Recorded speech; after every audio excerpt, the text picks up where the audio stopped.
founding member of the now defunct performance collective Pussy Poets. How y'all let that shit go defunct, I don't know.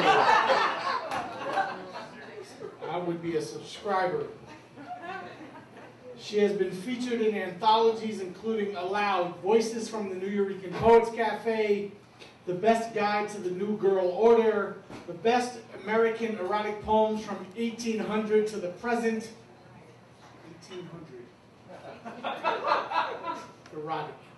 Did that marinate? The Autobiographer's Handbook, the 826 National Guide to Writing Your Memoir, and Verses That Hurt, Pleasure and Pain from the Poem Phone Poets. Put your hands together for Janice Earlbaum.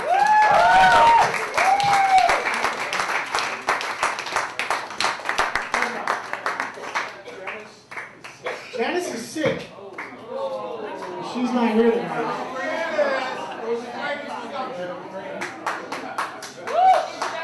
It was a great intro.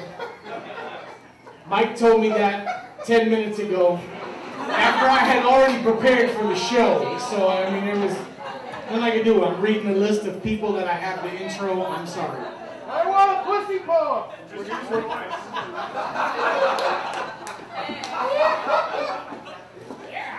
I have a pussy poem.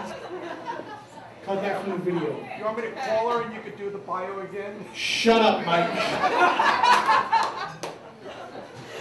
Our next feature, clap it up for her. She was great.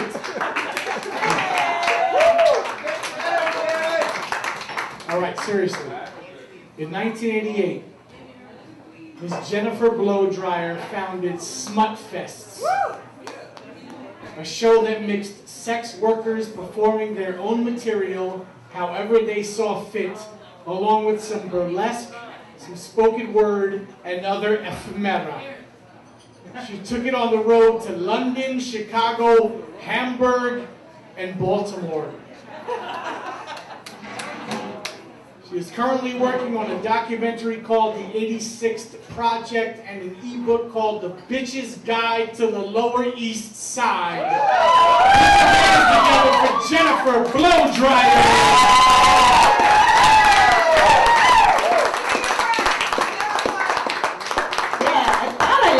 Janice around. I was wondering if she had just come in. Anyway, there used to be a really filthy, horrible bar called Mars Bar. Everybody misses it. We all miss it terribly. When the health department shut it down before it was supposed to be shut down because they counted, was it like 888 fruit flies? Who does that? Who was counting the fruit? I guess they just do a certain amount of fruit flies and then multiply. I don't know. Some physics, math. So anyway, this is a love story about my Mars Bar boyfriend. See that guy at the end of the bar telling the same story about auditioning for the Ramones for the umpteenth tourist? Meticulously counting out the drinks until his Sky 7 buyback, glued to his stool, pupils black with the drink. That's my man. I first met Johnny in his basement, where he was lounging around on the cement floor, talkative and pale, chain-smoking Marlboro Lights, impossibly frail, and either pompous or alien in nature. I met him briefly in '89 when I was hosting a smut fest in a lap dancing parlor, but I don't really count that. I count meeting him in about 2007, when he hit on me pretty quickly. Johnny lives in a zone of impulsive hedonism, tempered with taking care of business. So his passes don't always carry a great deal of weight. His reach around meant a lot to me, though. I loved him immediately. It was awful. Yes, I had fallen in love with a Mars Bar regular. If you want to know what that means, look it up on Yelp, which has 118 reviews under the category of East Village Dive Bar. Most of them mention the unbearable stench of the bathroom, One review sneeringly miscalculates that Aimee, the coolest barmaid ever, is a recent Barnard graduate. They all point out that the regulars are a repellent and lovable bunch of kooks. Characters, it's daycare for drunks, more than one wag points out. And it's true, drunks do need somewhere to go.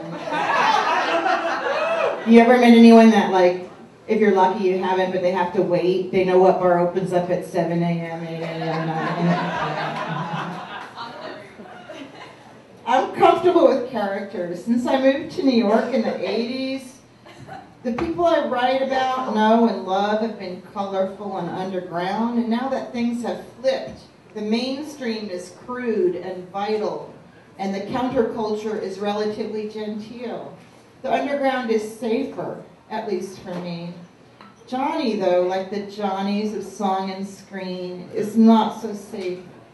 His blood is practically made of vodka. He could sell water to the ocean when he's in good form. And what's more, he installed the very Mars bar toilet that the first worlders of Yelp hold in thrilled misbelief. Since he grew up on East 57th Street, the child of two lively partiers, I think he grew up in like the Dinette area, he talks in an articulate and constant stream, in the accent of his father, a Broadway actor who I'm guessing had that Theatre Academy training of old. In the who suffered more style that's propagated in much of Caucasian culture, this accent, combined with a sporty neckerchief, makes him a fancy pants. Very much not an average Joe, but I love that kind of thing. As Hank, the owner of Mars Bar, well knows, in real life Johnny spackled walls and fixed plumbing just about everywhere in the LES at some point in time. A cerebral workman par excellence before buying himself a building right on East 1st Street, installing a music studio in the basement, and retiring for most of the non-barfly aspects of life. Lanky and garrulous, Johnny got under my skin right away, and there he remains. Though he behaves horribly at times, predictably going from cheating with me to on me, unable to keep the firmest of engagements, he also takes me lingerie shopping. He holds me tight. He isn't afraid to tell the truth or a great lie. And he moves himself to tears reciting the plot of Great Expectations while forgetting the name of the author. Johnny watches Doctor Who on television every night and quietly weeps, tears streaming down his face during the sad parts, and chuckles noiselessly at the weak jokes. Mars Bar, referred to by regulars only as the bar, always has the best murals and the best women tending bar. In the East Village, with some exceptions, the barmaids are replacement girlfriends for the lonely guys. And nobody picks them better than Hank. These ladies grow on you. They look good. They're smart. They can make you feel like the most dialed-in fool cat or the world's most clueless jerk. And if you fix your behavior, son, your fortune can change on a dime. Johnny, alas, is my special needs boyfriend right now. He's getting around on a walker and using a borrowed wheelchair to get home from the bar when the snow gets slippery, and bringing his flamboyant, talkative style to it, although he seems to get injured a lot. And he can recite the cost of an ambulance ride down to the last penny. This is a bad one. Prior to this injury, every 3 months or so he'd get clocked by another Mars Bar regular, which has resulted in black eyes, bruised kidneys, and one time, a nasty bite mark on his forearm. It's hard to tell if the frequency of these incidents is a result of his carrying on, or just the general odds of standing in one place at any dive bar for a really long time. Hell, I've gone off in the place myself. I'm no regular, but it's hard not to cave into the waiting for fabulous disaster air of the visiting Europeans and other looky-loos. Though I find his friends draining at times, I have to hand it to them. I spent years in various performing scenes, as well as the atmospheres of putative recovery that dot this narrow island like cigarette burns on an old hospital robe. I performed, I shared, I tried hard to listen, all in the show business replica that's gotten admittedly out of hand. In the late 80s, I wrote a music column pre-Facebook, and I couldn't get my morning coffee without having a flyer thrust into my unwilling hands.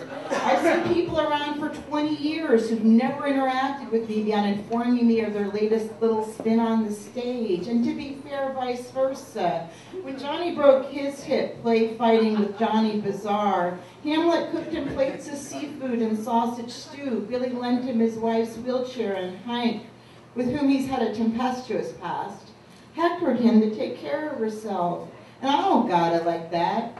True, I'm not crazily effusive, and I would often rather judge than join, but some of the folks I've whiled away the hours and years with wouldn't cross the street if I was on fire. Especially if I was on fire, come to think of it. Some of those Mars Bar regulars, including mine, have real love to give, even if it's not the kind that we all had in mind. Thank you, good night.